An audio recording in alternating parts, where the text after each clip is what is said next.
Assalamualaikum warahmatullahi wabarakatuh. Alhamdulillahirabbil alamin wa bihi nasta'in 'ala umuri waddin wassalatu wassalamu 'ala asyrafil anbiya'i wal mursalin wa 'ala alihi wa sahbihi ajma'in. Amma ba'du. Rabbi shrah li sadri wa yassir li amri wahlul 'uqdatam min lisani yafqahu qawli. Perkenalkan, nama saya Muhammad Ibrawan dari kelas PAI 2C. Al-Quran adalah wahyu yang diturunkan oleh Allah Subhanahu wa Ta'ala kepada Nabi Muhammad selama diturunkan secara berangsur-angsur selama 22 tahun, 2 bulan dan 22 hari. Wahyu pertama sendiri diturunkan oleh Allah Subhanahu wa Ta'ala pada malam 17 Ramadan di Gua Hira. Tentu kita semua sudah mengetahui ayat pertama yang diturunkan oleh Allah Subhanahu wa Ta'ala kepada Nabi Muhammad, yaitu surat Al-Alaq ayat 100 sampai 5. Al-Quran sendiri diturunkan oleh Allah Subhanahu wa Ta'ala kepada Nabi Muhammad sebagai petunjuk untuk umatnya, yaitu umat Islam, sebagai petunjuk. Namun isi Al-Quran bukan hanya petunjuk untuk umat Nabi Muhammad, melainkan ada juga mengenai cerita atau kisah-kisah terdahulu yang dari kisah-kisah tersebut kita dapat mengambil pelajaran yang baik dan meninggalkan yang buruk. Di dalam Al-Quran terdapat seseorang yang disamakan dengan seekor hewan. Siapa? Dalam surat apakah seseorang yang disamakan dengan hewan? Seorang yang disamakan dengan hewan itu terdapat pada surat Al-A'raf ayat 176. Kenapa seseorang tersebut disamakan dengan hewan? Dan apakah yang disamakan dan hewan apakah yang disamakan dengan orang tersebut? Hewan yang disamakan dengan orang tersebut adalah hewan anjing. Kenapa hewan anjing yang disamakan dengan orang tersebut? Ternyata Allah memilih anjing dikarenakan orang tersebut adalah orang berilmu, orang alim ulama yang memiliki ilmu. Sebenarnya orang tersebut bisa saja Allah muliakan dengan ilmunya, bisa saja Allah angkat derajatnya dengan ilmunya. Tetapi orang tersebut lebih memilih ketamakan dunia, harta, tahta, sanjungan manusia dibandingkan dengan derajat yang akan Allah berikan. Dia lebih memilih harta, memilih tahta. Begitu banyaknya orang-orang alam seperti itu. Orang-orang yang seperti itu disamakan dengan anjing.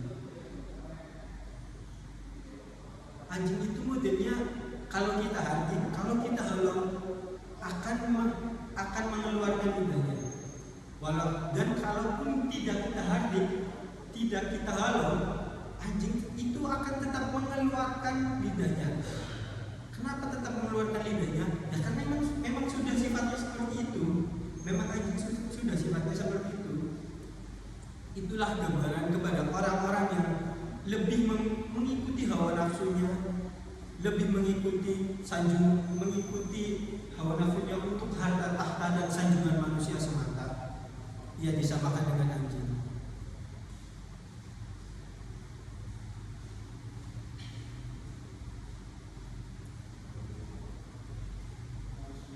Begitulah orang yang lebih memilih dunia, ia akan tetap merasa gelisah ketika ia mendapatkan harta atau jabatan.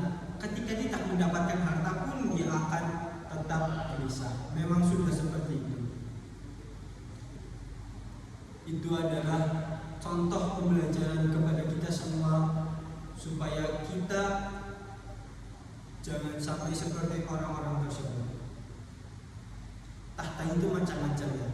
Dari ketua RT sampai ketua RW, sampai kepala sekolah, ataupun yang lebih tinggi seperti DPR, dan yang paling tinggi yaitu presiden.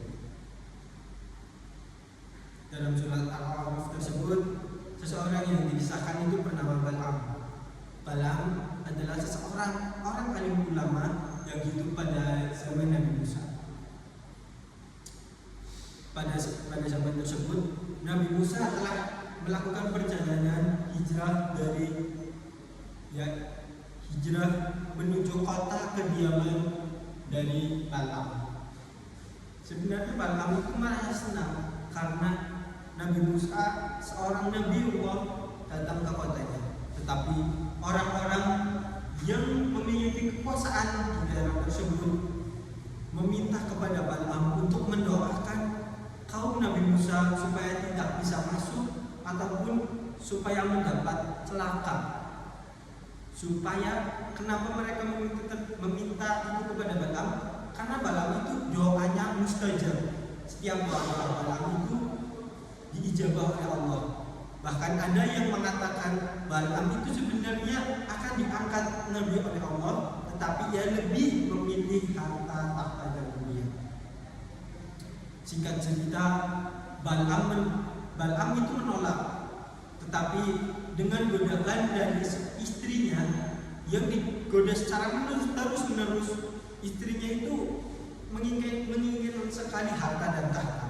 Jadi ia terus menggoda Bal'am sampai akhirnya Bal'am menerima godaan tersebut dan mendoakan kaum Nabi Musa.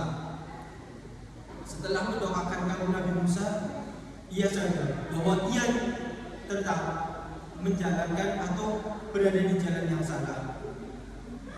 Ia tahu bahwa Allah murka kepadanya dan dia pasti akan masuk neraka. Dari situlah Bal'am dikenal dengan kisahnya.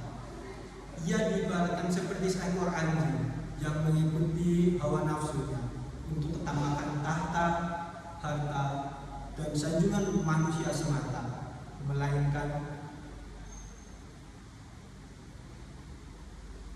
padahal ia bisa saja mulia di samping Allah. Naudzubillah. Semoga kita dijauhkan oleh sifat-sifat tersebut. Amin amin ya rabbal alamin. Cukup sekian yang dapat saya sampaikan. Mohon maaf banyak kata ataupun yang saya sampaikan itu salah. Mohon dikoreksi lagi. Manusia tempatnya salah.